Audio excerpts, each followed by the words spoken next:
এই ভিডিওটিতে আমরা আলোচনা করব demultiplexer logic circuit. Demultiplexer logic circuit হলো মাল্টিপ্লেক্সার লজিক সার্কিটের ঠিক বিপরীত, এবং আমরা দেখেছিলাম আমাদের লাস্ট ভিডিওটিতে মাল্টিপ্লেক্সার লজিক সার্কিটকে আমরা ডেটা সিলেক্টর সার্কিট বলেছি। মাল্টিপ্লেক্সার সার্কিটের বিশেষত্ব এটাই ছিল যে সেখানে মাল্টিপল ইনপুটসের মধ্যে থেকে যে কোনো একটি ইনপুট আউটপুটে ফরওয়ার্ডেড হয় ডিপেন্ডিং অন সার্টেন কন্ডিশনস, এবং সেই কন্ডিশনসগুলোকেই এক কথায় সিলেকশন বা কন্ট্রোল সিগন্যাল বলা হয়ে থাকে। ডিমাল্টিপ্লেক্সারের ক্ষেত্রে ঠিক তার বিপরীত, অর্থাৎ ডিমাল্টিপ্লেক্সারের ক্ষেত্রে একটি মাত্র ইনপুট এবং মাল্টিপল আউটপুটস অ্যাভেলেবেল, এবং এই মাল্টিপল আউটপুটসে ওই একটি ইনপুট কোন আউটপুটটি দিয়ে নির্গত হবে সেটাকে কন্ডিশনালি সিলেক্ট করবে বা কন্ট্রোল করবে সেই সিলেক্ট লাইন, যে সিলেক্ট লাইনগুলো মাল্টিপ্লেক্সারের ক্ষেত্রেও অ্যাভেলেবেল ছিল। So before getting into demultiplexer আমি একটা উদাহরণ বা বলা যেতে পারে একটা কেস, রিয়েল লাইফ কেস আমি একটু ডিসকাস করতে চাইছি। আমরা সবাই মেট্রোতে চলাচল করি, তো আমাদের মধ্যে কেউ একজন, সে আমি মেট্রোতে চলছি, অর্থাৎ মেট্রো স্টেশনে আসবে সেই রকম একটা সিচুয়েশনে আমি মেট্রো স্টেশনে নামবো। তো তার জন্য আমার সামনে 4টে দরজা খোলা হবে। তো এই 4টে দরজা যেটা খোলা হবে এর মধ্যে কোন দরজাটা দিয়ে আমি প্ল্যাটফর্মে নামবো, এই কন্ডিশনটা আমার ক্ষেত্রে দুটো কন্ডিশন আমার মাথায় ঘুরপাক খাইতে পারে। এক, আমি যেখানে বসে আছি বা দাঁড়িয়ে আছি সেখান থেকে কোন দরজাটি কাছে, অথবা হতে পারে আমি যে প্ল্যাটফর্মে নামবো তার এক্সিটটার কাছাকাছি কোন দরজাটা পড়ছে। তাহলে যে কন্ডিশনটা স্যাটিসফাই করবে আমার সেই সময়ের লজিকের ক্ষেত্রে আমি সেই অনুযায়ী আমার দরজাটাকে চুজ করে নেব। তাহলে এক্ষেত্রেও যদি আমি ম্যাপ করতে চাই ডিমাল্টিপ্লেক্সারের ক্ষেত্রে, অর্থাৎ একটা ইনপুট অর্থাৎ আমি একা, আর 4টে আউটপুট অর্থাৎ 4টে দরজা, এর মধ্যে থেকে আমি কোন দরজাটিকে অর্থাৎ 4টে আউটপুটের কোনটিকে চুজ করব সেটা ডিপেন্ড করবে আমার লজিকের ওপরে। তো সেইটিকেই যখন ডিমাল্টিপ্লেক্সারের ক্ষেত্রে সূত্রের মাধ্যমে ম্যাপ করে দেওয়া হচ্ছে সেইটাকে আমরা বলতে পারি যে 1 × 2n ডিমাল্টিপ্লেক্সার, যেখানে n হচ্ছে আমার কাছে নাম্বার অফ সিলেক্ট লাইনস। আমার লাস্ট ভিডিওতে সিলেক্ট লাইনের কি কাজ সেটি কিন্তু আমি পরিষ্কার করে বলে দিয়েছি। এবার এই ক্ষেত্রে দেখলে আমি দেখতে পাচ্ছি ডিমাল্টিপ্লেক্সারের ক্ষেত্রে যদি আমি ব্লক ডায়াগ্রাম হিসেবে ট্রিট করি তাহলে এই কম্বিনেশনাল সার্কিটটি স্পেশালি একটি ইনপুট এবং 2n নাম্বার অফ আউটপুটস কে নিয়ে কাজ করে, এবং এই 2n নাম্বার অফ আউটপুটস এর ক্ষেত্রে n number of select line বা n number of control signals available থাকে।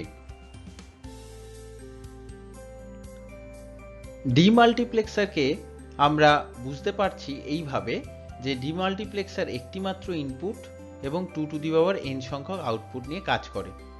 এই একটিমাত্র ইনপুটের ক্ষেত্রে কোন আউটপুটটি চুজড হবে বা কোন আউটপুটটি সিলেক্টেড হবে সেটা ঠিক করবে n সংখ্যক সিলেকশন লাইন।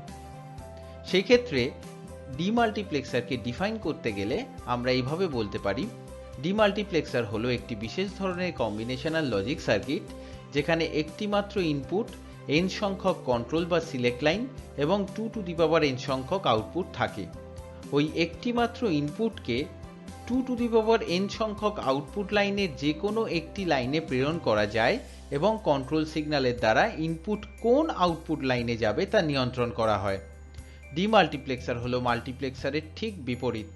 ডিমাল্টিপ্লেক্সারকে সংক্ষেপে ডিমাক্স বলা হয়। ইংরেজিতে বললে a demultiplexer is a special type of combinational logic circuit with a single input, n number of control or select lines and 2n number of outputs. that single input can be transmitted to any one of the 2 to the power n number of output lines, and the control signal controls which output line the input will go to. Demultiplexer is the exact opposite of the multiplexer. Demultiplexer is called DMUX for short. তাহলে আমরা কি বুঝলাম? আমরা বুঝলাম যে মাল্টিপ্লেক্সারের ক্ষেত্রে 2 to the power n number of inputs একটি মাত্র আউটপুটে নির্গত হচ্ছে n number of সিলেকশন লাইনের কন্ডিশনের দ্বারা। ঠিক সিমিলার ভাবে একটি input 2 to the power n সংখ্যক আউটপুটে কোনটিতে ফরওয়ার্ডেড বা ম্যাপড হবে সেটি মাল্টিপ্লেক্সার সার্কিটের মতোই ডিমাল্টিপ্লেক্সার সার্কিটেও কিন্তু n number of selection line control করবে বা সিলেক্ট করে দেবে যে কোনটি অর্থাৎ কোন আউটপুটটি ম্যাপড হবে ইনপুটের দ্বারা। আমরা এই ক্ষেত্রে একটি সিমুলেশন করার চেষ্টা করেছি, অর্থাৎ একটি ইনপুট কিভাবে আউটপুটে নির্গত হচ্ছে, অর্থাৎ 4টি আউটপুট এই ক্ষেত্রে আমরা কনসিডার করেছি। এই 4টি আউটপুটের কোনটি দিয়ে নির্গত হবে সেটিকে আমরা দেখানোর চেষ্টা করেছি। রেড সিম্বলের ক্ষেত্রে আমরা রেখেছি যদি আমার কম্বিনেশন S1 S0 0 0 হয় তাহলে আমি রেড আউটপুটে ইনপুটটিকে পাবো। একই রকম ভাবে যদি S1 S0 এর কম্বিনেশন 0 1 হয় তাহলে ইনপুটটিকে, যেটিকে আমি হলুদ কালার দিয়েছি, তার কারেসপন্ডিং হলুদ আউটপুট বক্সে আমরা দেখতে পাবো। একই রকম ভাবে যখন S1 S0 এর কম্বিনেশন 1 0 হচ্ছে তখন গ্রিন কালারের ইনপুটটি তার কারেসপন্ডিং আউটপুট গ্রিন আউটপুট বক্সে আমরা দেখতে পাচ্ছি। সিমিলারলি S1 S0 যখন 1 1 কম্বিনেশন দেবে তখন ইনপুটটিকে ব্লু আউটপুট বক্সে দেখতে পাবো এবং তার ক্ষেত্রে ব্লু ইনপুট এই ক্ষেত্রে দেখানো হয়েছে। এই 4টি ইনস্ট্যান্স থেকে আমরা দেখতে পেলাম যে একটি ইনপুট 4টি আউটপুটের কোনটি দিয়ে নির্গত হবে সেটিকে কমপ্লিটলি সিলেক্ট করছে বা কন্ট্রোল করছে কিন্তু সিলেক্ট কম্বিনেশন অর্থাৎ S1 এবং S0। দুটি বিট দিয়ে 4টি কম্বিনেশন তৈরি করা যায়, এটা আমরা আগে থেকেই জানি। এই ক্ষেত্রে সেটিকে প্রয়োগ করা হলো। এবার আমরা দেখতে পাচ্ছি যে একটি ইনপুট 4টি আউটপুটের যে কোনো একটি দিয়ে নির্গত হওয়ার সম্ভাবনা রয়েছে, অর্থাৎ বলা যেতে পারে একটি ইনপুট 4টি আউটপুটের যে কোনো দিক দিয়ে সে ডিস্ট্রিবিউটেড হয়ে যেতে পারে। সেই কারণেই ডিমাল্টিপ্লেক্সারকে সাধারণ ক্ষেত্রে ডেটা ডিস্ট্রিবিউটার সার্কিট হিসেবে বলা হয় বা তাকে বর্ণনা করা হয়। আমরা এবারে আলোচনা করে নেব 1x4 demultiplexer circuit. 1x4 demultiplexer সার্কিটকে আলোচনা করার ক্ষেত্রে আমরা 5টি পয়েন্টে তাকে আলোচনা করব। প্রথমেই আমরা 1x4 ডিমাল্টিপ্লেক্সার সার্কিটের ডেফিনেশনটি দেখে নেব। সেই ডেফিনেশনে থেকেই কিন্তু আমরা ব্লক ডায়াগ্রামটিকে দেখব এবং সেই ব্লক ডায়াগ্রাম থেকেই আমরা ট্রুথ টেবিল অর্থাৎ একটি ব্লক ডায়াগ্রামের মধ্যেই তার ইনপুট এবং আউটপুট কম্বিনেশনটি দেখে নিয়ে ট্রুথ টেবিলটিকে তৈরি করব। সেই ট্রুথ টেবিল থেকে আমরা লজিক্যাল এক্সপ্রেশন যেটি পাবো সেটিকে ফেচ করব এবং সেই লজিক্যাল এক্সপ্রেশনটিকে যেটিকে আমরা ফেচ করে পেলাম তার কারেসপন্ডিং যে লজিক্যাল ডায়াগ্রাম তৈরি হবে সেটিকে আমরা একে একে আলোচনা করব। প্রথমেই আসি 1x4 ডিমাল্টিপ্লেক্সারের ডেফিনেশনে। আমরা 1x2 n এর ডিমাল্টিপ্লেক্সারের ডেফিনেশন নিয়ে আগেই আলোচনা করেছি। 1x4 ডিমাল্টিপ্লেক্সার বলা যেতে পারে এই 2 n এর মান যদি 2 হয় তাহলে 1x4 ডিমাল্টিপ্লেক্সারকে আমরা দেখতে পাই। তো দেখে নি ডেফিনেশনটা কীরকম। 1x4 ডিমাল্টিপ্লেক্সার হলো একটি বিশেষ ধরনের কম্বিনেশনাল লজিক সার্কিট যেখানে একটি মাত্র ইনপুট, দুটি কন্ট্রোল বা সিলেক্ট লাইন এবং 2 স্কোয়ার বা 4টি আউটপুট থাকে। ওই একটি মাত্র ইনপুটকে 2 স্কোয়ার সংখ্যক আউটপুট লাইনের যে কোনো একটি লাইনে প্রেরণ করা যায় এবং কন্ট্রোল সিগন্যালের দ্বারা ইনপুট কোন আউটপুট লাইনে যাবে তা নিয়ন্ত্রণ করা হয়। 1x4 ডিমাল্টিপ্লেক্সার হলো 4x1 মাল্টিপ্লেক্সারের ঠিক বিপরীত। ডিমাল্টিপ্লেক্সারকে আমরা সংক্ষেপে 1x4 ডিমাক্স বলতে পারি। ইংলিশে বললে a 1x4 demultiplexer is a special type of combinational logic circuit with a single input, 2 control or select lines and 2 square or 4 outputs. That single input can be transmitted to any one of the 4 output lines and the control signal controls which output line the input will go to. 1x4 demultiplexer is the exact opposite of 4x1 multiplexer. We can say that 1x4 demultiplexer is as 1x4 demux for short. এবার চলে আসি block ডায়াগ্রামের ক্ষেত্রে। আমরা block ডায়াগ্রামের ক্ষেত্রে দেখতেই পাচ্ছি যে একটি ইনপুট তার কারেসপন্ডিং 4টি আউটপুট অর্থাৎ y0, y1, y2 এবং y3 যেটিকে কন্ট্রোল করা হচ্ছে দুটি কন্ট্রোল সিগন্যাল বা সিলেকশন লাইনের দ্বারা, যথাক্রমে S1 এবং S0। আমরা সিমুলেশন সেকশনে এই 1x4 ডিমাল্টিপ্লেক্সারকেই মূলত ফোকাস করে সিমুলেশনটা দেখানোর চেষ্টা করেছি বা ইলাস্ট্রেট করার চেষ্টা করেছি। সেখান থেকেই আমরা বুঝে নিয়েছি যে কিভাবে ইনপুটটি আউটপুটে ফরওয়ার্ডেড হয় কন্ট্রোল সিগন্যাল, অর্থাৎ এই ক্ষেত্রে দুটি কন্ট্রোল সিগন্যাল বা সিলেকশন লাইনের দ্বারা ফরওয়ার্ডেড হচ্ছে, সেটা আমরা দেখেছি। এবারে চলে যাই ট্রুথ টেবিলের ক্ষেত্রে। ট্রুথ টেবিলের হেঁচে আমরা দেখতে পাচ্ছি যে S1 এবং S0 তার জন্য 4টি আউটপুট তৈরি হয়েছে। এই S1 এবং S0 আমার কাছে সিলেকশন ইনপুটস, এরা কিন্তু ডিরেক্ট ইনপুটস নয়, কারণ কি আমাদের ডিরেক্ট ইনপুটস একটি, অর্থাৎ দ্যাট ইজ I। তো S1 এবং S0 এই সিলেকশন ইনপুটসের জন্য Y0 তে ইনপুটটি আমরা দেখতে পাবো। তাই জন্য ট্রুথ টেবিলে কম্বিনেশনে তৈরি হচ্ছে যে 000I, যেটি Y0 এর জন্য। একই রকম ভাবে যখন S1 0 এবং S0 1, তখন Y1 এ আমরা আইটি দেখতে পাবো, অর্থাৎ ইনপুটটি দেখতে পাচ্ছি। যখন S1 এবং S0 1 0, তখন Y2 এর ক্ষেত্রে আমরা ইনপুটটি দেখতে পাচ্ছি, এবং যখন 1 1, তখন Y3 তে অর্থাৎ Y3 আউটপুটে আমরা ইনপুটটি দেখতে পাচ্ছি। অর্থাৎ এখান থেকে আমরা বুঝতে পারছি যে আমাদের ক্ষেত্রে দুটি সিলেকশন ইনপুটস অর্থাৎ দুটি সিলেকশন লাইন আমার 4টি আউটপুটে কে কিভাবে নিয়ন্ত্রণ করছে, অর্থাৎ ইনপুটটি 4টি আউটপুট লাইনে কি করে পৌঁছতে পারবে, সেইটিকে কিভাবে ম্যাপ করা যাবে বা ফরওয়ার্ড করছে, সেইটাকে কিন্তু নিয়ন্ত্রণ করছে। এবারে আমরা লজিক্যাল এক্সপ্রেশনটা দেখে নিই। আমার ক্ষেত্রে এটুকু বলতে পারি যে S1 এবং S0 দুটি ইনপুট অর্থাৎ সিলেকশন ইনপুট একটি ইনপুটকে ফরওয়ার্ড করছে Y0, Y1, Y2 এবং Y3 তে। তাহলে আমার লজিক্যাল এক্সপ্রেশন হবে 4টি, এবং সেই 4টি লজিক্যাল এক্সপ্রেশন কি?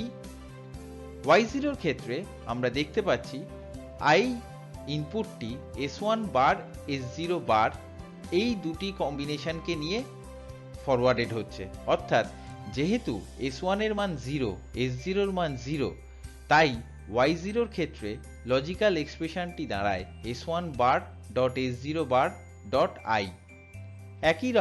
একইভাবে যখন S1 0, S0 1, তার জন্য Y1 এর ক্ষেত্রে লজিক্যাল এক্সপ্রেশনটি দাঁড়ায় S1 bar dot S0 dot I। Y2 এর ক্ষেত্রে সিলেকশন ইনপুটটা হচ্ছে 1 0, অর্থাৎ 10 সিলেকশন লাইন যদি থাকে তবেই y2 আউটপুটটি সিলেক্টেড হবে ইনপুটটিকে ফরওয়ার্ড করার জন্য। তাহলে সেই ক্ষেত্রে লজিক্যাল এক্সপ্রেশনটি দাঁড়ায় s1.s0bar.i এবং লাস্টলি যখন s1 এবং s0 দুজনেই 1 তখন y3 আউটপুটটি সিলেক্টেড হবে। সেই ক্ষেত্রে লজিক্যাল এক্সপ্রেশনটি y3 এর জন্য দাঁড়াবে s1.s0.i। অর্থাৎ এই ক্ষেত্রে আমরা দেখলাম যে চারখানা আউটপুট প্রত্যেকেই অ্যান্ড গেট দ্বারা যুক্ত। এবার আমরা চলে যাচ্ছি সরাসরি লজিক্যাল ডায়াগ্রামের ক্ষেত্রে।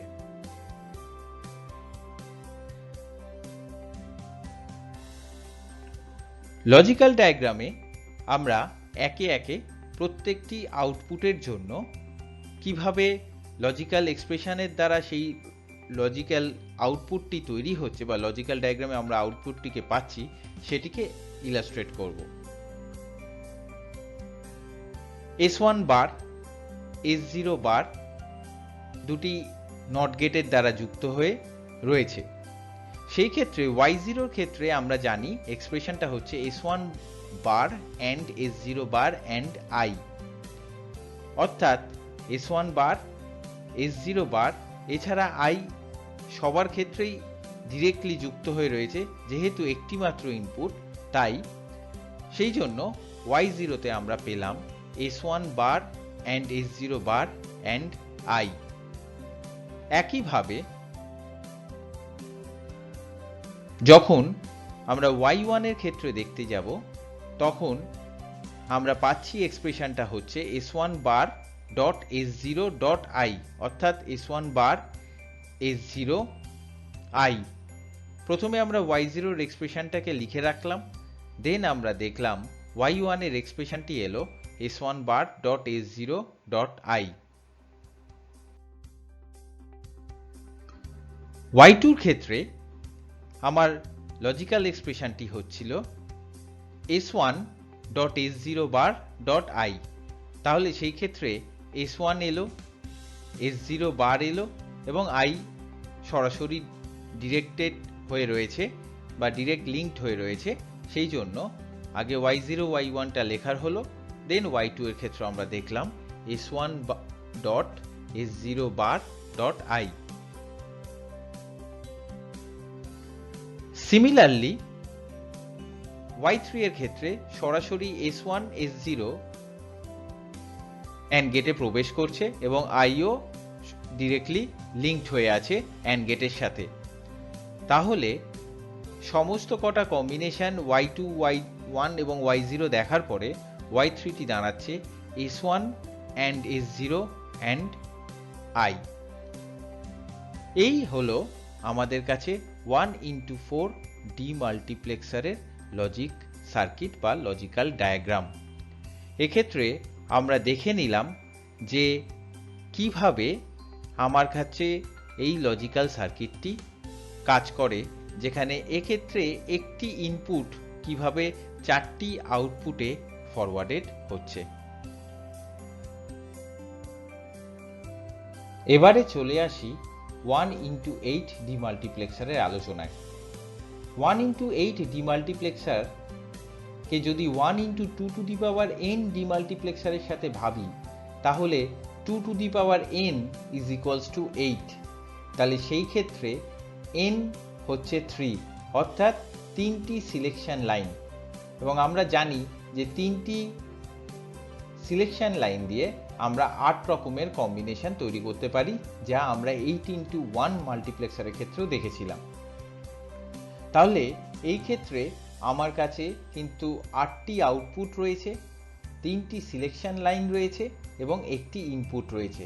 তাহলে ট্রুথ টেবিলের দিকে যদি আমরা একবার লক্ষ্য রাখি তাহলে দেখব যে 000 কম্বিনেশনের জন্য y0, যে ক্ষেত্রে i ইনপুটটি ফরওয়ার্ডেড হবে, 001 এর কম্বিনেশনের জন্য y1 দিয়ে i ফরওয়ার্ডেড হবে, 010 এর জন্য y2 দিয়ে ইনপুটটি ফরওয়ার্ডেড হবে, 011 এর জন্য y3 দিয়ে ইনপুটটি ফরওয়ার্ডেড হবে একই রকমভাবে 100 এর জন্য y4, 101 এর জন্য y5, 110 এর জন্য y6 এবং 111 এর জন্য y7 এ আমরা ইনপুটটি দেখতে পাবো বা ইনপুটটি ফরওয়ার্ডেড হবে আউটপুটে। তাহলে এই অনুযায়ী যদি দেখতে চাই তাহলে কিন্তু লজিক্যাল এক্সপ্রেশনের সংখ্যা হবে 8টি, যেহেতু আউটপুটের সংখ্যা এক্ষেত্রে 8।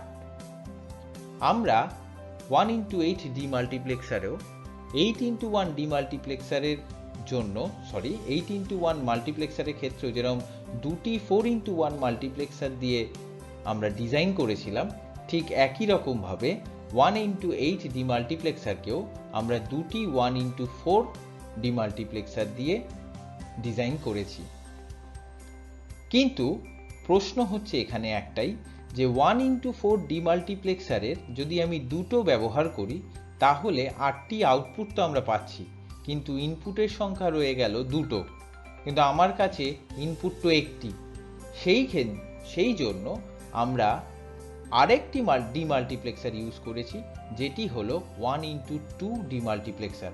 অর্থাৎ আমরা 1x8 ডিমাল্টিপ্লেক্সারকে ডিজাইন করতে পারি একটি 1x2 ডিমাল্টিপ্লেক্সার এবং দুটি 1x4 ডিমাল্টিপ্লেক্সারের দ্বারা।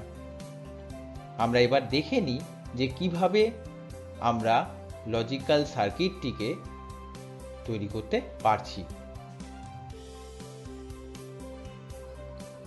ট্রুথ টেবিলটিকে বাঁদিকে রেখে আমরা লজিক্যাল ডায়াগ্রামটি বা লজিক সার্কিটটিকে বুঝব। প্রথমেই আমি বলে নিতে চাই 1x4 ডিমাল্টিপ্লেক্সার যে দুটি রয়েছে তারা দুটি সেগমেন্টে বিভক্ত এবং তলার সেগমেন্টে y0 থেকে y3 আউটপুটকে কন্ট্রোল করছে এবং ওপরের ডিমাল্টিপ্লেক্সারটি y4 থেকে y7 কে কন্ট্রোল করছে। অর্থাৎ S0 এবং S1 এই দুটো মাল্টিপ্লেক্সারকেই সরাসরি কন্ট্রোল করছে। তার মানে 00, 01, 10, 11 এই কম্বিনেশনের ক্ষেত্রে দুটো মাল্টিপ্লেক্সারই একরকমের রিয়াক্ট করবে বা একরকমভাবে কাজ করতে চাইবে, কিন্তু একটা জায়গাতে ডিফারেন্সটা ঘটে যাবে। সেই ডিফারেন্সটা হচ্ছে 1x2 ডিমাল্টিপ্লেক্সার কাকে ইনপুটটি ফরওয়ার্ড করবে।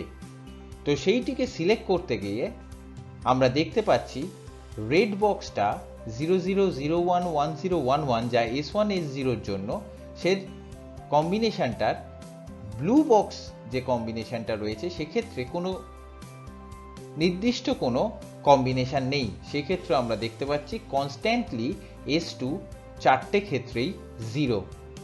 অর্থাৎ যদি S2 এর মান 0 হয় এবং S1 S0 চার রকমের কম্বিনেশন নিয়ে কাজ করে, তাহলে y0 থেকে y3 এর মধ্যে দিয়ে ইনপুটটি ফরওয়ার্ডেড হবে। একই রকমভাবে আমরা দেখতে পাচ্ছি যে 00 থেকে 11 কম্বিনেশন S0 S1 এর জন্য রয়েছে, কিন্তু S2 এর জন্য প্রতিটি কম্বিনেশনের জন্য 1 কনস্ট্যান্টলি রয়েছে। অর্থাৎ যদি S2 এর মান 1 হয় তাহলে 1x2 ডিমাল্টিপ্লেক্সার ইনপুটটিকে y4 থেকে y7 সেগমেন্টের আউটপুটের জন্য ফরওয়ার্ড করে দেবে। সেই ক্ষেত্রে আমরা বুঝতে পারছি যে একটি ইনপুট তিনটি সিলেক্ট লাইন দ্বারা কিভাবে y0 থেকে y7 এর মধ্যে ফরওয়ার্ডেড হচ্ছে, যেটিকে আমরা সরাসরি 1x8 ডিমাল্টিপ্লেক্সার হিসেবে ট্রিট করতে পারছি। এই সেগমেন্টটিতে আমি দেখাতে চেয়েছি বা আমরা বুঝতে চাইছি যে কিভাবে মাল্টিপ্লেক্সার এবং ডিমাল্টিপ্লেক্সার হ্যান্ডশেকিং মোডে কাজ করে। অর্থাৎ 5টি ইনপুট, এক্ষেত্রে কিন্তু কোনো ফর্মুলাকে উদ্দেশ্য করা হয়নি। অর্থাৎ মাল্টিপল ইনপুটস তার কারেসপন্ডিং মাল্টিপল আউটপুটস, কিন্তু মধ্যবর্তী একটি সিঙ্গেল লাইন যেটি একটি অংশকে মাল্টিপ্লেক্সারের রেসপেক্টে এবং আরেকটি অংশকে ডিমাল্টিপ্লেক্সারের রেসপেক্টে রিপ্রেজেন্ট করছে। এই চিত্রটির মাধ্যমে অর্থাৎ এই অ্যানিমেশনটির মাধ্যমে আমি বোঝাতে চাইছি যে কিভাবে ইনপুটটি মাল্টিপ্লেক্সারে যখন প্রবেশ করলো ঠিক একইভাবে সিলেক্টেড হয়ে ডিস্ট্রিবিউটেড হয়ে যাচ্ছে আবার এ আউটপুটে। একই রকমভাবে বি বা কালার সি যদি ধরি, তাহলে সেই ক্ষেত্রে সবুজ কালারের সি এর ইনপুটটি কিভাবে মাল্টিপ্লেক্সারে একটি আউটপুটে ফরওয়ার্ডেড হয়ে আবার একটি ইনপুট ডিমাল্টিপ্লেক্সারকে ট্রিট করে সেটি মাল্টিপল আউটপুটসে সিতে ফরওয়ার্ডেড হচ্ছে। অর্থাৎ একটি ডিমাল্টিপ্লেক্সার এবং একটি মাল্টিপ্লেক্সার সরাসরি প্রায়োগিক ক্ষেত্রে অর্থাৎ অ্যাপ্লিকেবল এরিয়াতে কিন্তু হ্যান্ডশেকিং মোডে কাজ করে। অর্থাৎ আমি বলতে পারি যে একটি প্রান্তে যদি মাল্টিপ্লেক্সার অর্থাৎ ডেটা সিলেক্টর সার্কিট বর্তমান থাকে, তাহলে অপর প্রান্তে অতি অবশ্যই ডেটা ডিস্ট্রিবিউশন সার্কিট অবস্থিত থাকবে। এই ভিডিওটির গুরুত্ব হলো ডিমাল্টিপ্লেক্সার রিপ্রেজেন্টেশন, কিন্তু ডিমাল্টিপ্লেক্সার রিপ্রেজেন্টেশনের সাথে সাথে অর্থাৎ demultiplexer as a logic circuit রিপ্রেজেন্টেশনের সাথে সাথে আমরা কন্টিনিউয়াসলি মাল্টিপ্লেক্সারের সাথে ডিমাল্টিপ্লেক্সারের কি পার্থক্য তার একটা তুলনা আমরা সব সময় করে গেছি। আর সবশেষে আমরা মাল্টিপ্লেক্সার এবং ডিমাল্টিপ্লেক্সার কিভাবে অ্যাপ্লিকেবল এরিয়াতে হ্যান্ডশেকিং মোডে কাজ করে, ডেটা সিলেক্টর এবং ডেটা ডিস্ট্রিবিউটর কিভাবে কাজ করে সেটিকেও এক্ষেত্রে রিপ্রেজেন্ট করেছি। আশা করি আমাদের যে দর্শক তারা এই বিষয়টিকে বুঝতে পারবে এবং আমরা সেটিকে বোঝানোর চেষ্টা করে গেছি। যদি ভিডিওটি ভালো লেগে থাকে অতি অবশ্যই লাইক করতে হবে এবং আমাদের ভুল ত্রুটি যা আছে সেগুলোকে ধরিয়ে দিতে এবং আগামী দিনে আরও নিত্য নতুন বিষয় নিয়ে আলোচনা করার জন্য কমেন্ট করতে হবে। আর পরিশেষে বলি, চ্যানেলটিকে সাবস্ক্রাইব করতে হবে যাতে আমরা নতুন নতুন যেসব ভিডিও আপলোড করব, এডুকেশনাল ভিডিও যা আপলোড করব, সেগুলোর ডিরেক্ট নোটিফিকেশান যাতে রিসিভড হয় সরাসরি আমাদের সাবস্ক্রাইবারের কাছে। ধন্যবাদ।